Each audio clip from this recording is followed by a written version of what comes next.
Olá, meus irmãos, bom dia. Vocês estão aqui no canal do PR, nós vamos meditar em mais uma devocional. Estamos na nossa série de devocionais sobre as bem-aventuranças.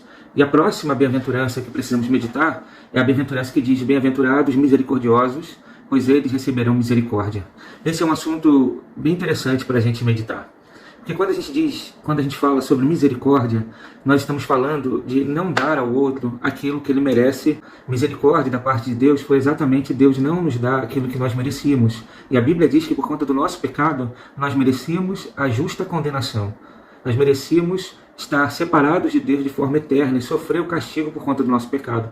Mas Deus foi tão misericordioso que Ele entregou seu Filho para sofrer as consequências do nosso pecado. Cristo tomou sobre si o cálice da ira de Deus e ainda nos reconciliou com o Pai. Deus não apenas foi misericordioso, mas extremamente gracioso, porque nos deu seu Filho e nós não merecíamos isso. O que Deus espera então de nós, que estamos debaixo dessa graça e dessa misericórdia, é exercer misericórdia para as pessoas. É exercer misericórdia para os outros que estão à nossa volta e que muitas vezes não vão merecer essa misericórdia. Mas mesmo assim, por causa do nosso Deus, nós devemos ser misericordiosos. Se tem algo que a gente precisa refletir, é que nós precisamos todos os dias da misericórdia de Deus. Todos os dias nós precisamos que Deus mantenha a sua misericórdia sobre nós. Nós precisamos todos os dias. Se assim nós precisamos, assim também nós devemos dar às outras pessoas.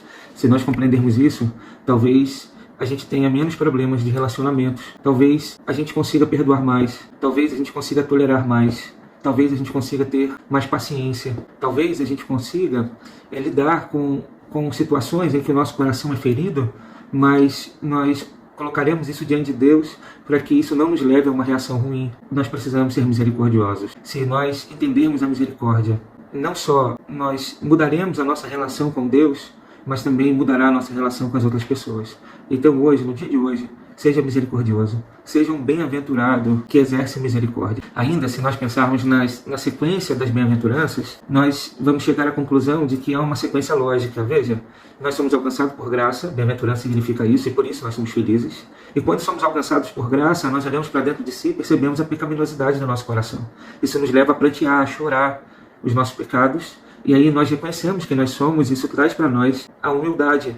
Nós nos colocaremos em nosso lugar. E quando nós somos humildes, nós entenderemos que a nossa relação com Deus é uma relação onde Deus precisa realizar a sua vontade na nossa vida. E buscaremos então com todo o coração, com todo o desejo, a vontade de Deus. Ter fome e sede de justiça significa exatamente buscar a vontade de Deus para nossas vidas. E quando fazemos isso, perceberemos que nessa caminhada só é possível porque Deus é misericordioso. E nós, então, devemos, como Deus, ser misericordiosos e ter misericórdia das pessoas. Se fizermos isso, certamente estaremos parecidos com Jesus. Que Deus te abençoe. Paz e graça em nome de Jesus.